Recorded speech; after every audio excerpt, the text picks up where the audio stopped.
After almost a decade spent making movies in Hollywood and having done no personal appearances for over 8 years, apart from the live segments of his 1968 TV special, Elvis Presley returned to on-stage performances on the 31st of July 1969 at the International Hotel in Las Vegas. This footage from August 1969 gives a taste of the supercharged atmosphere of his stage comeback. Attired in two-piece outfits styled after karate gis, he excited and thrilled the crowds who flocked to the Showroom International.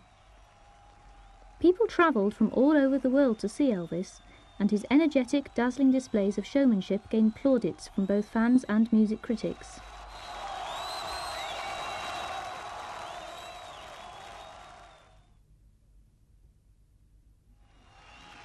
Between his return to the stage in 1969 and his final concert at Indianapolis, Indiana on the 26th of June 1977, Elvis gave over 1,100 concerts, both in nightclubs in Las Vegas and Lake Tahoe, Nevada, and on the almost 30 tours he did across the length and breadth of the continental USA and Hawaii, playing to sell-out crowds in vast arenas.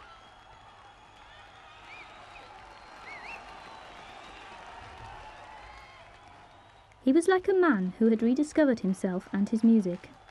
His commitment to his music is clearly heard in live recordings made after his return to concerts. The wasteland of Hollywood was firmly behind him.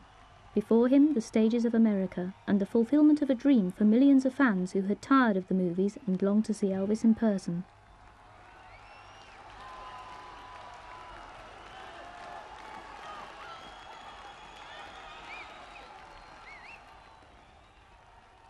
For many fans, the excitement of simply seeing Elvis wasn't enough. They wanted a lasting audio-visual memento of the shows that they saw, which resulted in a significant number of cine cameras being smuggled into the concerts, as well as large numbers of tape recorders. Still cameras were allowed in the large auditoriums, but not in the nightclubs. That didn't stop some fans, though. The end result was that hundreds of thousands of photographs of Elvis on stage are in existence, plus several hundred amateur tape recordings and a good many hours of cine film. We owe a debt of thanks to those fans who took the films.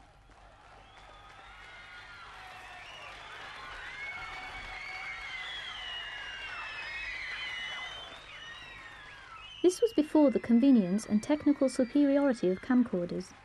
Video was still in its infancy. In many cases, the films were shot without sound. Trying to match sound to picture afterwards proved extremely difficult, and naturally the transfer of Super 8 and 16mm cine film to videotape incurs some loss of sharpness, brilliance and quality.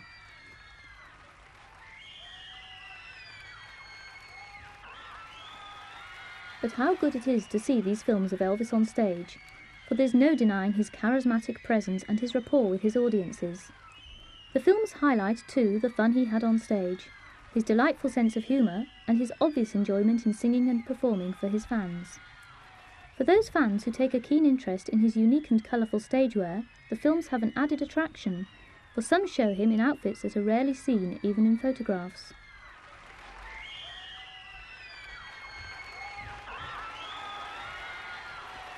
This footage was taken on Elvis's November 1971 tour, the only tour he did that year.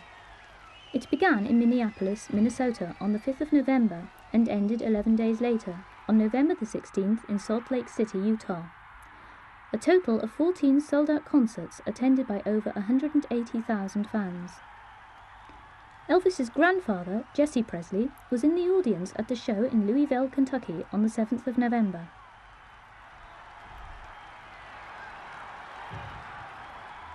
The jumpsuit that Elvis is wearing here is known by fans as the White Matador, probably because of its eye-catching red-lined cape.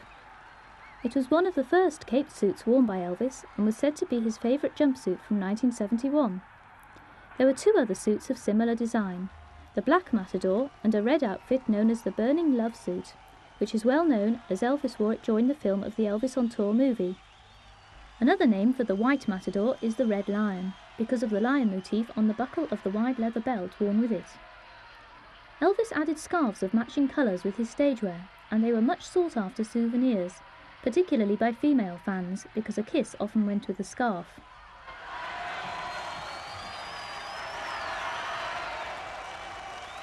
Elvis wore this fetching ensemble at 5 shows on the November 1971 tour.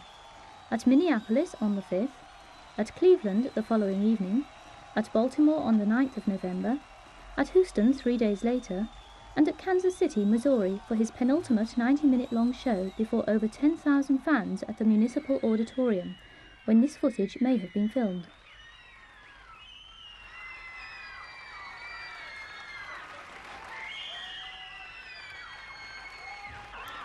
The white Matador suit has been on display in the main trophy room at Graceland, where it's been admired by visitors touring Elvis's home. It's also one of his most popular and best-known outfits, thanks to the award-winning 1972 MGM documentary Elvis on Tour. He was filmed on the 18th of April in San Antonio, Texas, wearing this outfit, singing, among other songs, Proud Mary and introducing the members of his group.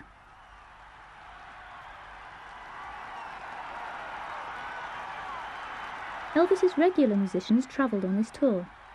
Lead guitarist James Burton, rhythm guitarist John Wilkinson, drummer Ronnie Tutt, bass guitarist Jerry Sheff, pianist Glenn Hardin, and guitarist Charlie Hodge. Charlie's other role was to keep Elvis supplied with water and scarves. Vocal support was given by the Sweet Inspirations, and the little girl with the beautiful high voice, Kathy Westmoreland. New to the lineup were bass singer J.D. Sumner and the Stamps Quartet, and rounding out the sound was the Joe Gershow Orchestra. Elvis loved to wear opulent gold rings with diamonds or other precious stones. Band-aids on his fingers ensured that the rings wouldn't slip off, or be easily pulled off by souvenir hunters.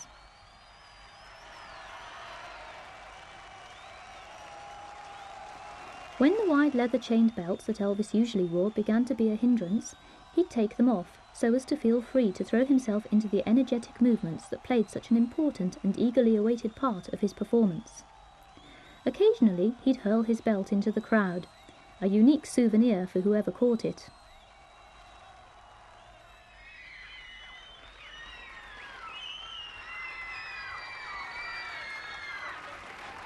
Some of the songs that Elvis was singing on this tour included his opener, That's All Right Mama, and I Got a Woman, on both of which he played acoustic guitar.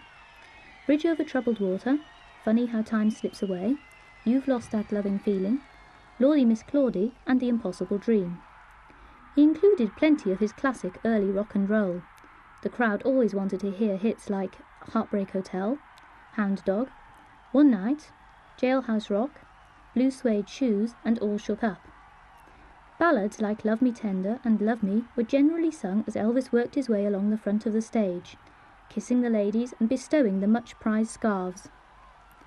Two of the most exciting songs, vocally and visually, were Polk Salad Annie and Suspicious Minds. They gave Elvis an opportunity to raise the entertainment value a couple of notches by performing some karate or other fancy movements, and how the audience responded.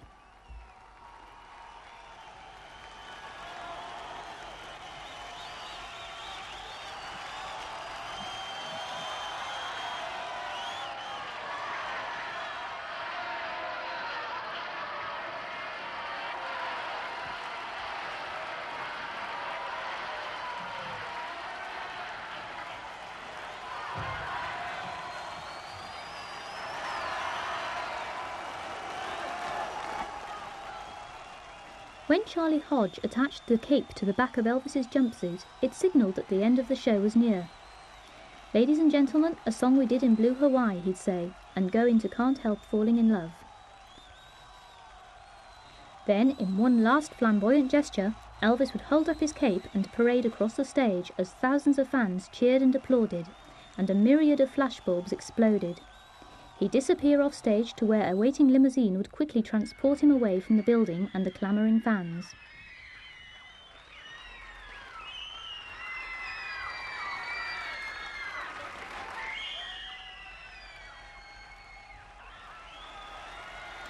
This jumpsuit should be very familiar because it was widely featured in the 1970 MGM documentary, Elvis That's the Way It Is.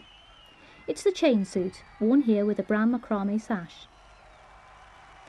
After his third successful season in Las Vegas, during which the in-person movie was filmed, Elvis went out on his first tour since 1957. He He played 8 shows in 6 cities in September 1970. He wore the famous beaded fringe suit at 4 of these shows, and the chain suit at the other 4, namely St. Louis, Missouri, Detroit, Michigan, and Miami and Tampa in Florida. This footage is probably from the Detroit shows on September the 11th, when 16,000 highly excited fans in the Olympia Stadium welcomed his long overdue return to touring, his return to splendour.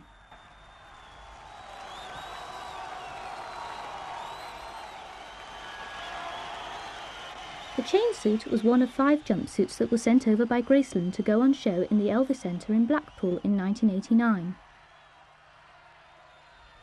The inventory listing the suits said that it had extra long legs. Although plain compared to many of Elvis's later outfits, the chain suit looks stunning on the King in 1970.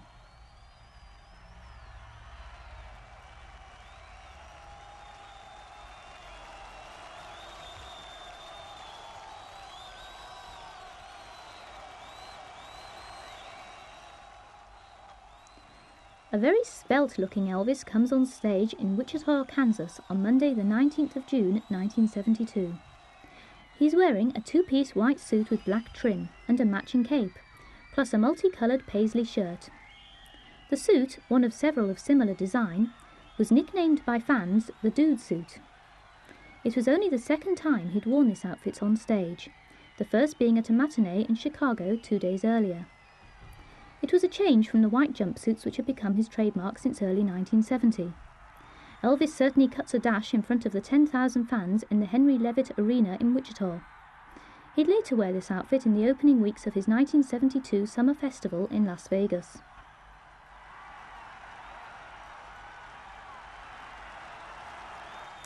Elvis was almost at the end of a very successful tour which had begun in spectacular style 10 days earlier in New York. He'd played 4 sellout shows at Madison Square Garden, each attended by 20,000 fans. He'd broken all attendance records. He'd wowed the hard-bitten New York critics and charmed the newsmen at a rare press conference on June the 9th. After conquering the sophisticated New Yorkers, Elvis had moved triumphantly on through Indiana and Wisconsin and played 3 concerts at the massive Chicago Stadium before heading south to Fort Worth, Texas, and on to Wichita. He had 1 more show to do at Tulsa, Oklahoma the next evening, and then it would be home to Graceland to rest before heading for Las Vegas in August. It didn't matter what part of the country he played, the crowds flocked to see him. People of all ages came to see the King in concert, from the very young to the very old. In many cases, people who'd been fans since the rocking 50s brought their children along. Tight security made it almost impossible to meet Elvis, but exceptions were sometimes made for critically ill children. Elvis would have loved to have met all of his fans, but it was physically impossible. Instead, he sang his heart out on stage and entertained his fans to the best of his ability, and nobody could entertain like Elvis.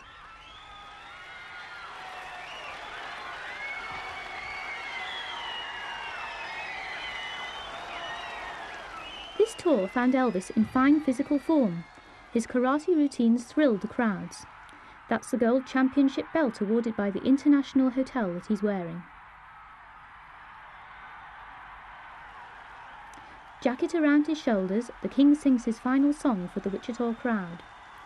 When he sang Can't Help Falling in Love, it was a signal for fans to rush towards the stage and try to touch him. The security guards and his bodyguards had to be on their toes at such times to avoid Elvis or his fans getting hurt. The lucky fans who got next to the stage here were rewarded with a touch of Elvis's hand.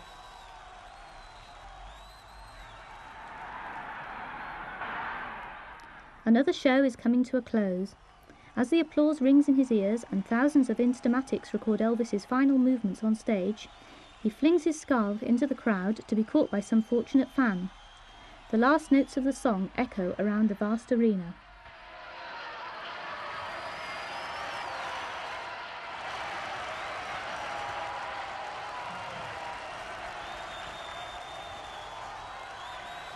The King lays his microphone on the stage and sinks to his knees.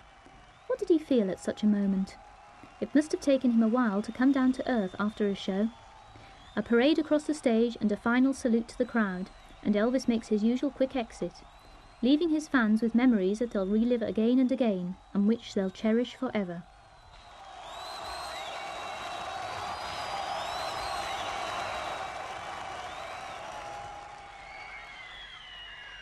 Filming in the Las Vegas Hilton, formerly the International, was a hazardous affair, because the ever-watchful security guards would confiscate cine cameras and destroy film if they saw anyone attempting to film Elvis.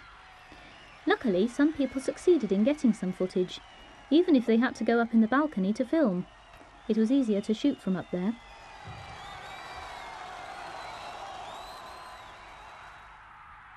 In this footage from mid-August 1972, Elvis is wearing another of his white dude suits, this time with turquoise decoration down the side of the pant legs. His shirt of electric blue looks good against his tan-skinned and dark hair. Elvis often wore macrame sashes, sometimes beaded, in the early 1970s, before the wide leather chain belts became the norm.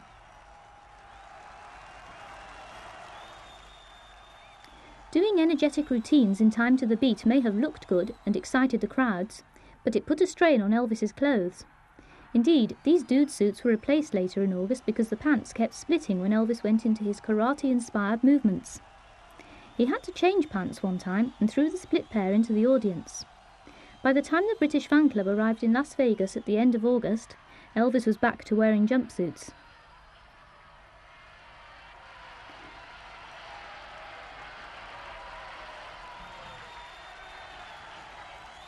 Flash photography wasn't allowed at the Hilton either, but many people ignored this rule, and it was quite amusing to see the security guards or showroom staff scurrying down to where a flash had gone off. By the time they got there, the camera was hidden in someone's pocket or handbag, until the coast was clear again.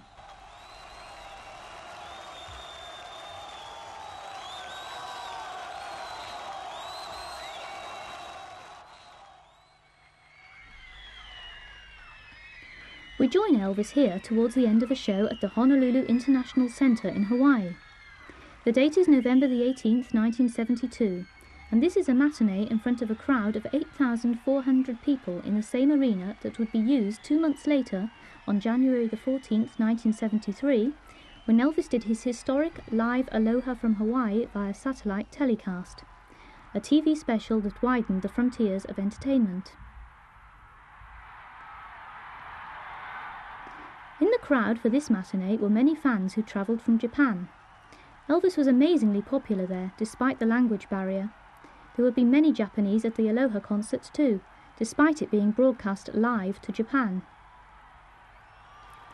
As usual, Elvis donned his glittering red line cape for the closing number, Can't Help Falling in Love.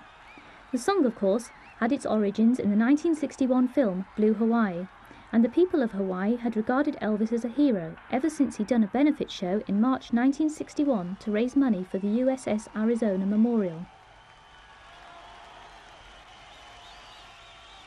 This must be one of Elvis's most spectacular outfits. Dubbed the Black Way Down suit because it was pictured on the sleeve of the 1977 single of that song, it's relatively rare, even in photos. There was a similar, even rarer suit called the White Way Down, about which little is known. Elvis had discarded his white black leather belt earlier in this show. He'd first worn this outfit in San Bernardino, California, 6 days earlier. The November tour had begun on the 8th in Texas and would end with an evening performance on the 18th in Honolulu.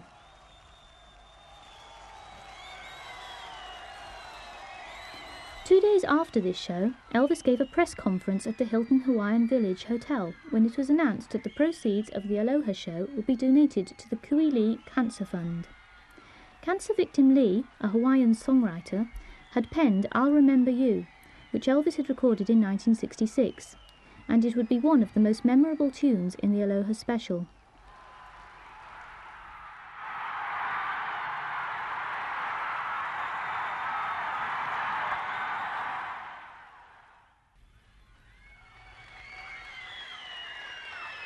It's Sunday afternoon, 29th of April 1973. Elvis comes on stage to perform for over 7,000 fans packed into the Seattle Center Arena in Washington State. He'd been touring California and the Pacific Northwest of the USA for the previous 6 days. The outfit he's wearing here is well known to Elvis buffs from many photographs. It's called the Blue Swirl and is one of his most glittering and spectacular jumpsuits. Many members of the British fan club who were in Las Vegas the previous September would have seen Elvis wearing this suit, because he wore it at a special 3 a.m. show on the final weekend of his summer festival, and again at the closing show on the 4th of September. There were gasps of admiration from the audience when he appeared on stage in this suit. On those shows, he wore a blue macrame sash, not the matching blue and silver leather belt he's wearing here. A dazzling silver-lined cape completed this outfit, which was auctioned off at Sotheby's in the early 1990s.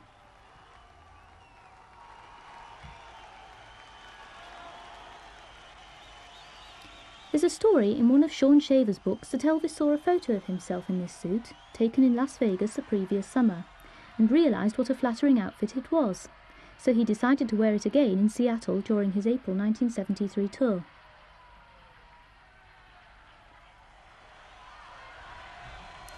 Elvis was still at his peak in the spring of 1973, looking and sounding good.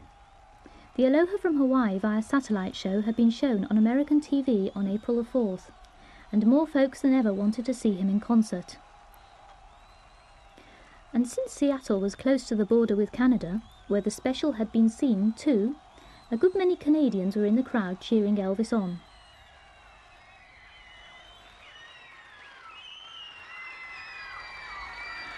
Seattle, of course, was where location filming had been done in 1963 for the MGM movie It Happened at the World's Fair.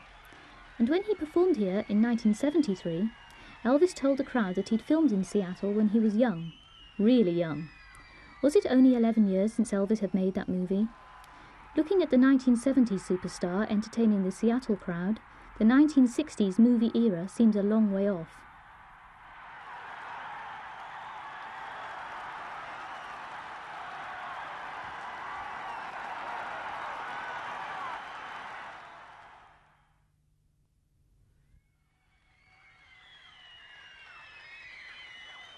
A few hours after he'd entertained the punters in Seattle on Sunday afternoon, Elvis was back on stage for the evening performance on 29th of April 1973.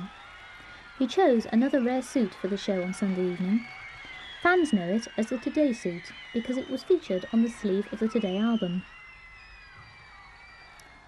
In this footage, he's discarded the belt and added the yellow-lined cape with intricate patterns of stones before going off stage. Just over 2 months later, in early July, he wore the Today suit at a show at Atlanta, Georgia, and it marked the last time he'd ever wear a cape on tour. The main reason he stopped wearing capes was because they were a security hazard. When he was bending over to kiss fans at the end of his shows, people would grab at his cape and almost pull him off stage. Love or loathe the capes, they were a unique part of Elvis's stage wear in the early 70s. Graceland's trophy room has many of his famous capes on display, while others are in hard rock cafes and Elvis museums around the world.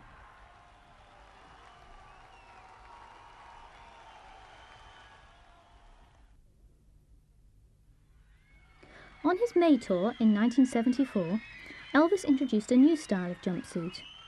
Instead of the studs and stones of the previous years, suits with intricate embroidered designs made their debut. They were amongst the most distinctive and popular outfits that Elvis ever wore.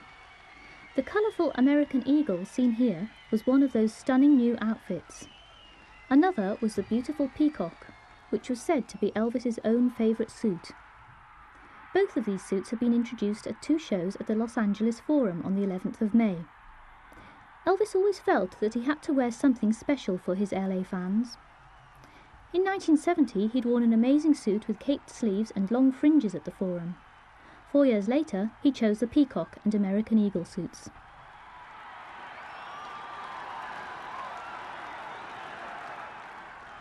He continued to wear this style of outfit throughout 1974, both in nightclubs and on tour, and towards the end of his Las Vegas season, he introduced 2 more elaborately embroidered stage costumes, the Magnificent Tiger and the Chinese Dragon outfits. They caused quite a buzz when he appeared on stage wearing them.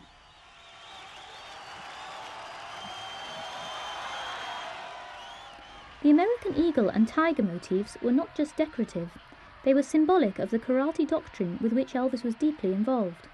He'd just gained his 8th degree black belt. He was giving long talks during his shows in Vegas at the end of August. He told how Buddhist monks studied animals like the eagle and the tiger in order to learn how to defend themselves against robbers. The man who was the main creative force behind Elvis's stage wear was Bill Ballou of the IC Costume Company of California, although Elvis and others contributed ideas. For instance, Elvis came up with the idea for the tiger design, probably because his karate name was Tiger.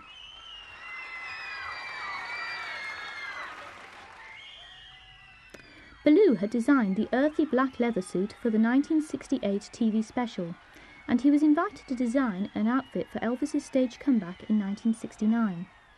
He came up with the idea of the two-piece outfits based on karate gis. The jumpsuits evolved from there, and got more elaborate, gaudy even, over the years. They were made of a heavy 100% gabardine wool fabric from Milan, Italy, and were hand-stitched. Ballou obtained many of the decorative nail-head studs and semi-precious stones from Austria and Czechoslovakia. Elvis came up with the idea of the wide leather belts after he bought a belt with a gold eagle motif on Hollywood Sunset Strip. He hadn't wanted to wear a tie on his TV special. He wore a scarf secured by a diamond ring. So when, in the 1970s, he wanted something to throw out to fans, scarves seemed the obvious choice.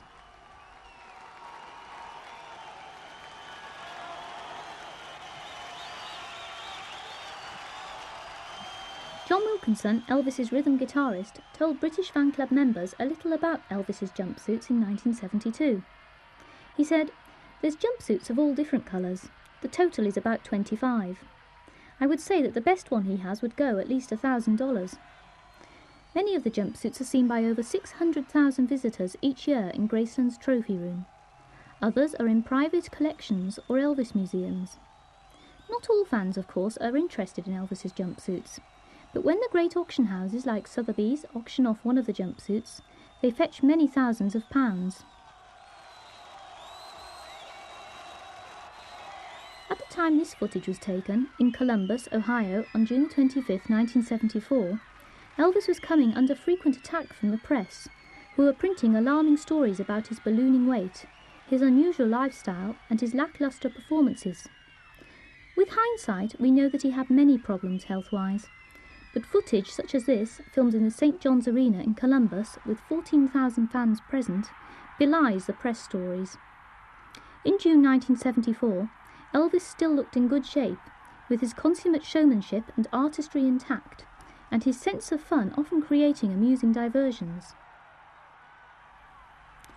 For instance, 4 days after this concert, he delighted an audience in Kansas City, where, incidentally, he was wearing this same American Eagle suit again. It was Saturday evening, and everyone was intent on having a good time, including Elvis. Something had tickled him after his opening number, and he began to laugh. He tried to start his second song, but couldn't sing for laughing, and the audience was laughing too. Elvis had a very infectious laugh. At length, unable to get serious, he went into a verse of Blue Christmas, and managed to get his laughter under control and continue the show. It takes a special kind of talent to improvise in that way. Elvis would often ad-lib and change the words to songs. That was the thing about Elvis Presley. You never knew what he might say or sing or do. He was a truly instinctive artist, and no two shows were ever the same. Dennis Sanders, the director of the 1970 documentary Elvis, That's the Way It Is, said that you could never anticipate Elvis. For this reason, one show was never enough. Fans wanted to see Elvis over and over. Some of the American fans would follow Elvis's tours from city to city, usually hundreds of miles apart, and then attend every show in a month-long season in Las Vegas. Foreign fans would save all year so that they could travel to America to see him. Between 1972 and 1976, the British fan club took large numbers of members to Las Vegas annually to see the King, and in June 1977, they saw what turned out to be his final 2 shows. Footage like this, whilst not as professional as movies like Elvis on Tour, has a certain charm of its own and tremendous power to evoke memories from those fans who saw Elvis in concert. For many people, seeing him in person was the highlight of their lives. He was that good, that charismatic. It's impossible to describe adequately the magic of Elvis on stage. You had to experience it personally, and as often as possible.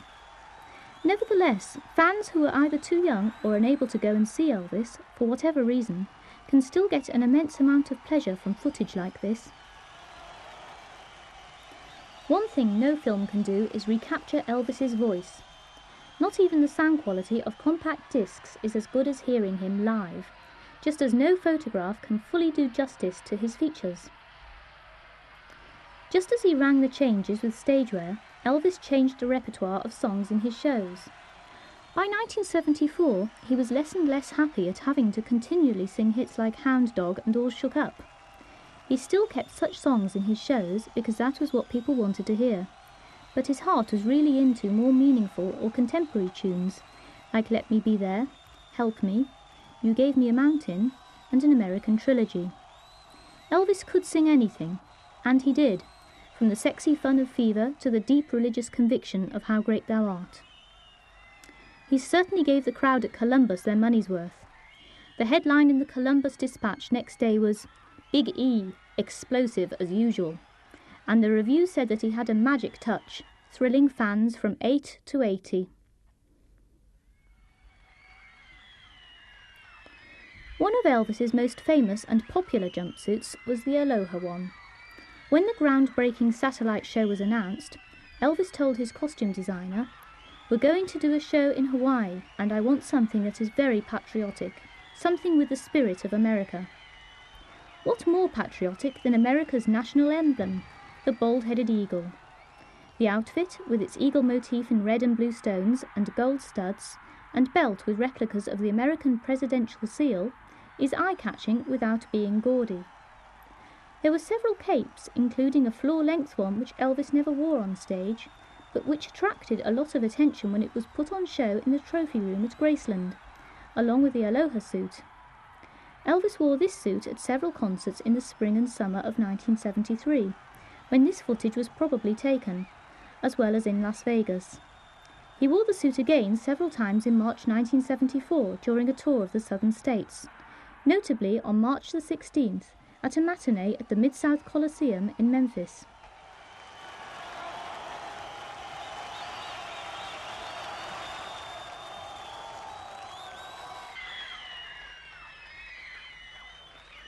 In 1974, Elvis was at the Houston Astrodome to give 2 shows on Sunday, March the 3rd. As he had on his first appearance there in March 1970, he rode around the huge arena in a red Jeep, waving to the crowd before being driven out to the stage in the centre of the field to begin his matinee. The Astrodome, which bills itself as the 8th wonder of the world, although some fans might say that this title belongs to Elvis, is the world's largest air-conditioned stadium. It's used as a baseball field, and American football is played there too. In March each year, the Houston Livestock Show and Rodeo is held, and Elvis was part of that event. His part of the show followed some chuck wagon races, and he told the crowd, "I'm event number 8. Due to the size of the place, the shows were a little different. The stage with the musicians and singers already in place was towed out to the centre of the field by a farm tractor. Joe Gershow's orchestra didn't take part in the shows. Elvis was too far away from the crowd to kiss anyone or throw out scarves. Due to the size of the place, the acoustics were not very good, and Elvis wasn't entirely happy at having to do shows there. The stage revolved 180 degrees, first to the right, then to the left, so all some people got was a profile of Elvis. It wasn't the best place to take photos or film either, because of the distance that separated him from the crowd.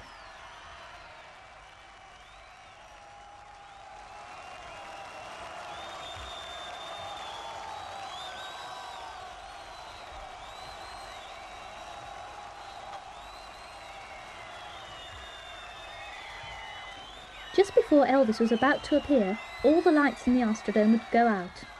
He'd enter, riding in the Jeep, and as the spotlights hit him, pandemonium would break out, and Elvis would ride triumphantly around the Astrodome. Although it's difficult to see clearly, the jumpsuit he's wearing is an extremely rare one, unknown to many fans.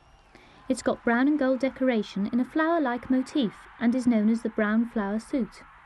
He wore one exactly like it, but with light turquoise blue stones in Las Vegas the previous summer. During Elvis's appearance at the Astrodome in March, a local radio station in Houston had a celebration saluting the King of Entertainment and played his records throughout the weekend. Attendance at the event proved that Elvis was indeed the King of Entertainment. In February and March 1970, he had set a record attendance figure of 43,614 at a Saturday night show. At this matinee in 1974, 43,974 attended, breaking his own record, and then at the evening performance, 44,175 people watched him. That's over 88,000 folks who saw Elvis in one single day, and it was the largest single-day attendance in the Astrodome's history for any event. Elvis got $100,000 per show. Although it's not easy to see at this distance, the jumpsuit that Elvis is wearing is the white nail suit from 1973, but minus its cape. On stage with him are James Burton, John Wilkinson, Ronnie Tutt, Glenn Hardin, Charlie Hodge, Kathy Westmoreland, The Sweet Inspirations, J.D. Sumner and the Stamps Quartet, and his new vocal trio, Voice. Bass guitarist Duke Bardwell is new to the lineup also. As it was, they were all crammed together on the rather small stage. At the start of the show, the 2001 theme wasn't played. Instead, Ronnie Tutt gave a drum roll, and they began the opening riff.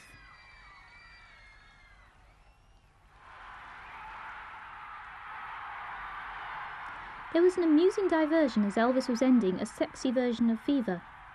Colonel Parker climbed onto a very small donkey, and Vernon Presley led him around to the front of the stage. Elvis bent down, and the Colonel handed him a drink. Elvis and the whole audience was laughing as the donkey was led away and the Colonel dismounted.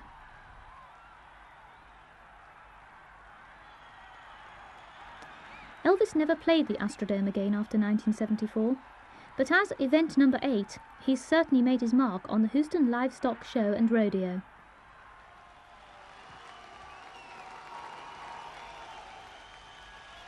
Elvis leaves the Astroworld Hotel in March 1970 and hurries to his waiting bus.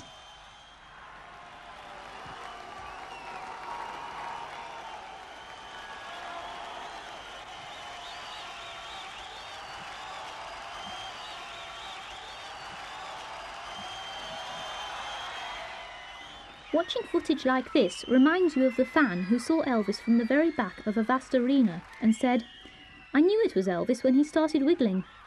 Exactly which suit this is hard to tell, but the red inserts in the pant legs narrows it down to two. Either the suit with multicoloured stones, known as the Memphis 74, or the Aloha suit. The presence of backing trio Voice confirms that it was taken during the March 1974 tour, which included concerts in Oklahoma, Alabama, North Carolina, Louisiana and Virginia, plus 5 shows in Memphis. It was at the closing show of this tour that RCA recorded the album Elvis as recorded live on stage in Memphis at the Mid-South Coliseum in his hometown.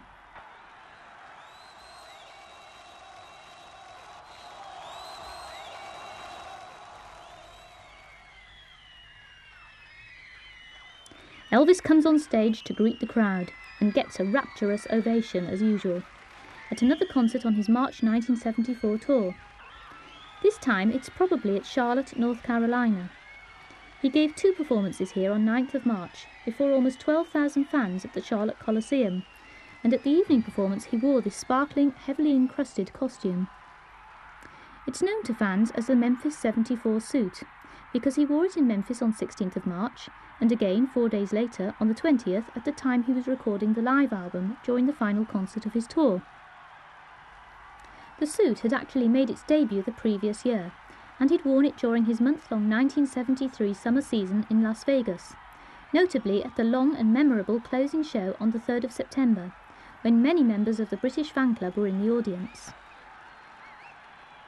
Interestingly, when Graceland put this suit on display in their trophy room in the early 1980s, they added a matching red-lined cape. Whether Elvis ever wore the cape on stage is unclear, since he was phasing out capes in the summer of 1973.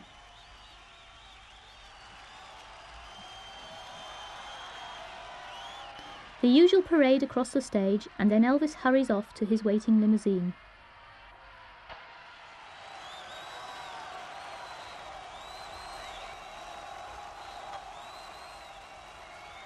Here's Elvis in one of his two-piece suits from the 1975 spring tour.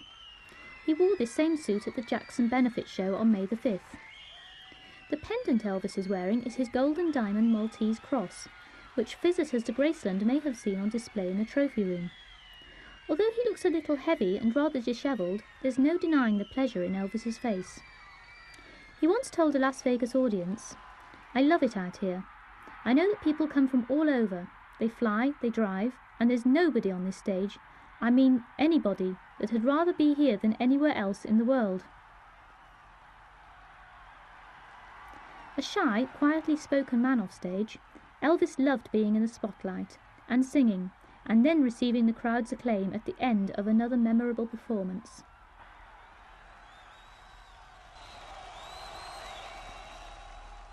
Elvis loved cars, from his classy black Rolls-Royce to sleeker, sporty Italian models. This footage, from the 1960s, was taken at his home at Rocker Place in Bel Air, California. He lived here from September 1965 to October 1967. It was a ranch-style house up a hill with blind curves. A mountain road ran above the property, which fans used as a vantage point to peer down with binoculars or telephoto lenses, giving Elvis very little privacy, especially after his marriage. The fans would watch all the comings and goings of cars and people in the front yard and in the patio and pool area. The fans, known as the Bel Air Bums, also waited outside the front gate to watch Elvis drive in or out, either on his own or with Priscilla.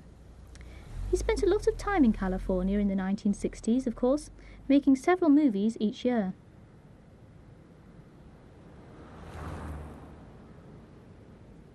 The Rocker Place house had all the trappings of Hollywood, including the obligatory swimming pool. Elvis liked to relax on the patio with his friends.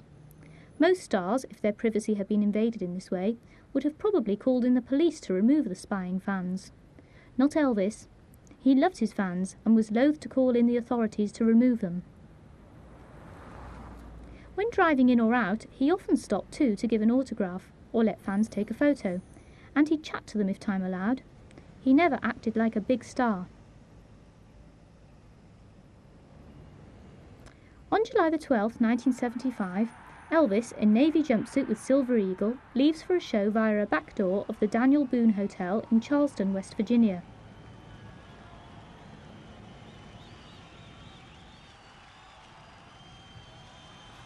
Later that afternoon, Elvis's limousine draws up at the same back doorway, as the waiting fans crane their necks. Some fans had probably left the concert early to watch him return. Although security was tight, many policemen were keen to see Elvis too. A dishevelled Elvis emerges from the car and waves to fans before disappearing inside to rest before his evening show. Elvis, in his Indian suit, leaves for the evening show in Charleston.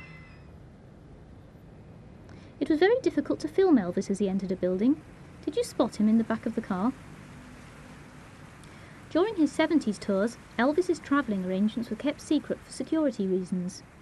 Those fans who managed to find out details were rewarded with a wave as he prepared to board his chartered jet. This was taken in 1972, around the time of the filming of Elvis on Tour. In 1975, Elvis bought a huge Convair 880 jet plane and had it customised at enormous expense. His musicians arrived by chartered Greyhound bus and flew in a separate aircraft, while Elvis and his entourage were driven directly to his plane by limousine. His girlfriend, Linda Thompson, and his father, Vernon, are with him here. Several bodyguards and friends travelled with Elvis too. Elvis smiles as he goes up the steps and waves to the fans. He's wearing one of his overcoats with fur collars. This footage was taken on the 22nd of April 1976 at Kansas City Airport, Missouri. Elvis had played the first concert of his April tour at Kansas City the previous evening, and now he was on his way to Omaha, Nebraska for his next show later that day. 1976 was America's bicentenary year, and Elvis wanted to play in as many cities as possible. His new plane, which he named the lmarie after his little daughter, would transport him to all of those cities in kingly comfort. The name was painted on the side in red and blue script, and on the tail he had his famous TCB logo in gold. It stood, of course, for taking care of business in a flash. The plane's call sign was Hound Dog 1, and its number was N88OEP. It wasn't long before the fans recognised the sleek aircraft, although Elvis always landed or took off from remote areas of the airports, away from the ticket desks and crowded passenger lounges. As the lmarie gathers speed and takes off, the skyscrapers of downtown Kansas City come into view.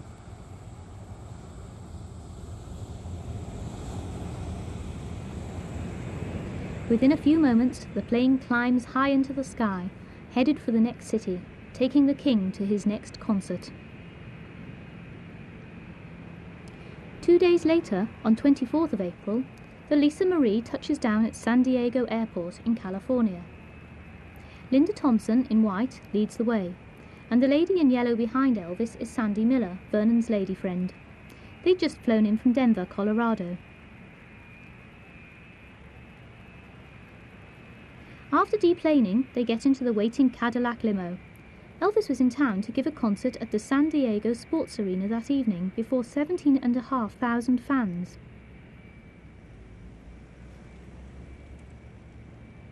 That's fan photographer Sean Shaver coming down the lmarie steps.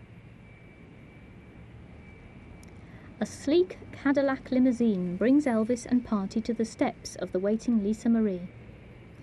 He's about to depart from Long Beach, California, where he'd given 2 concerts at the Long Beach Arena the previous day. Elvis, with a white caped coat over his shoulders and wearing a black and white outfit that he's said to have designed himself, ascends the plane's steps, followed by Linda Thompson. He pauses and glances around, waving to a few onlookers. Some of his entourage, then Sandy Miller and Vernon Presley, follow him and Linda onto the plane.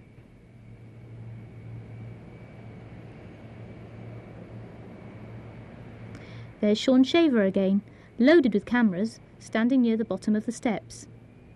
This footage was taken on 26th of April 1976. Elvis was on his way to Seattle to give the penultimate concert of his April tour.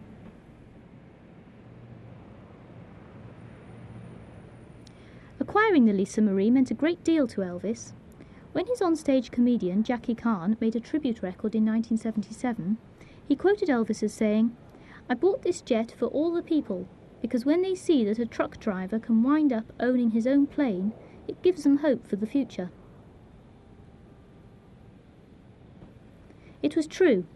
Elvis Presley had come a long way since he'd been born into poverty in a tiny wooden shack in Tupelo, Mississippi. The lmarie was symbolic of his amazing success. Another airport, another tour. Elvis, accompanied by Linda Thompson, boards the lmarie at Tulsa, Oklahoma, on July the 5th, 1976, en route for a show in Memphis. He'd played a July the 4th show at Tulsa the day before, on America's bicentenary. He's wearing the self-designed duotone suit again. He'd worn this on stage in Las Vegas in August 1975. Captain Elwood David was the lmaree's pilot. He and the rest of the crew always had to be on standby in case Elvis decided to fly somewhere at short notice.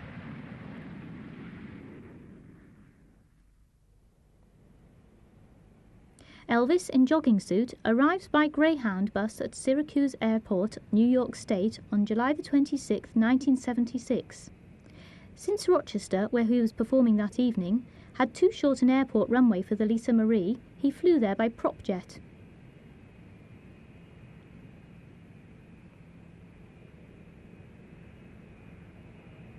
Kansas City Airport. This car carries Elvis's friend Ed Parker, his cousins Billy and Joe Smith, and Charlie Hodge. Here comes Elvis. He's on his way to Omaha, Nebraska to give a concert on 19th of June 1977, which will be filmed as part of the Elvis in Concert TV special. This tour would be his final one. Elvis, in jogging suit with wide leather belt underneath, hurries on board the lmarie, followed by Ginger Alden. He gives a quick wave to fans before disappearing inside the plane with members of his entourage. The door is secured, ready for takeoff.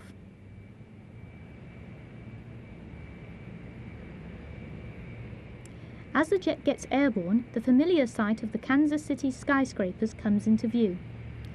Just 7 days after this film was taken, Elvis would give his final performance at Indianapolis. In 1984, the lmarie was put on display opposite Graceland.